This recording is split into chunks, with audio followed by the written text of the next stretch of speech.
An Autobiography, the story of my life and work, written by Booker T. Washington, narrated by Stan Jenson. Introduction. I have cheerfully consented to prefix a few words introductory to this autobiography. While I have encouraged its publication, not a sentence has been submitted to my examination.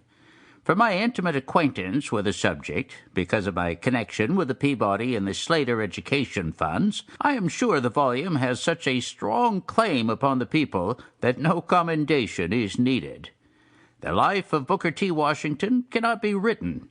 Incidents of birth, parentage, schooling, early struggles, later triumphs may be detailed with accuracy, but the life has been so incorporated, transfused into such a multitude of other lives, broadening views, exalting ideals, molding character, that no human being can know its deep and beneficent influence, and no pen can describe it.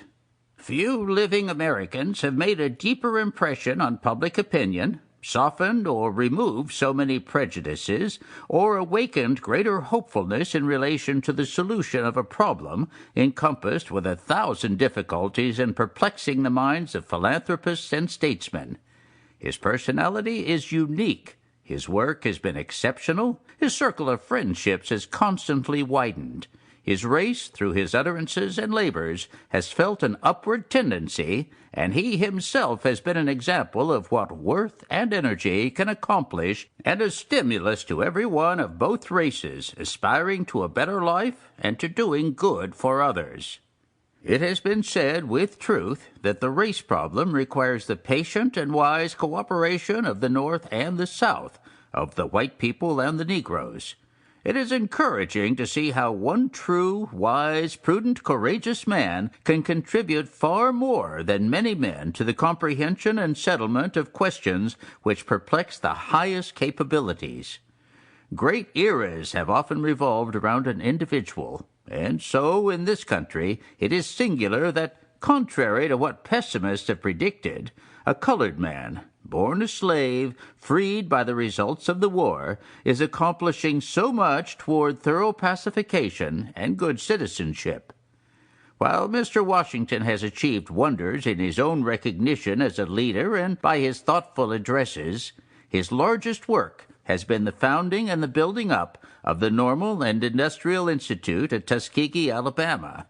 That institution illustrates what can be accomplished under the supervision, control, and teaching of the colored people, and it stands conspicuous for industrial training, for intelligent productive labor, for increased usefulness in agriculture and mechanics, for self-respect and self-support, and for the purification of home life.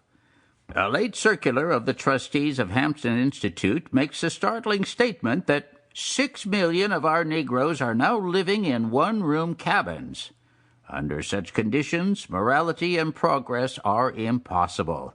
If the estimate be approximately correct, it enforces the wisdom of Mr. Washington in his earnest crusade against the one-room cabin, and is an honorable tribute to the revolution wrought through his students in the communities where they have settled. Every student at Tuskegee, in the proportion of the impression produced by the principal, becomes a better husband, a better wife, a better citizen, a better man or woman. A series of useful books on the great educators has been published in England and the United States. While Washington cannot, in learning and philosophy, be ranked with Herbart, Pestalozzi, Froebel, Hopkins, Wayland, Harris, he may be truly classed among those who have wrought grandest results on mind and character. J. L. M. Curry, Washington, D.C. Chapter 1. Birth and Early Childhood. Many requests have been made of me to write something of the story of my life.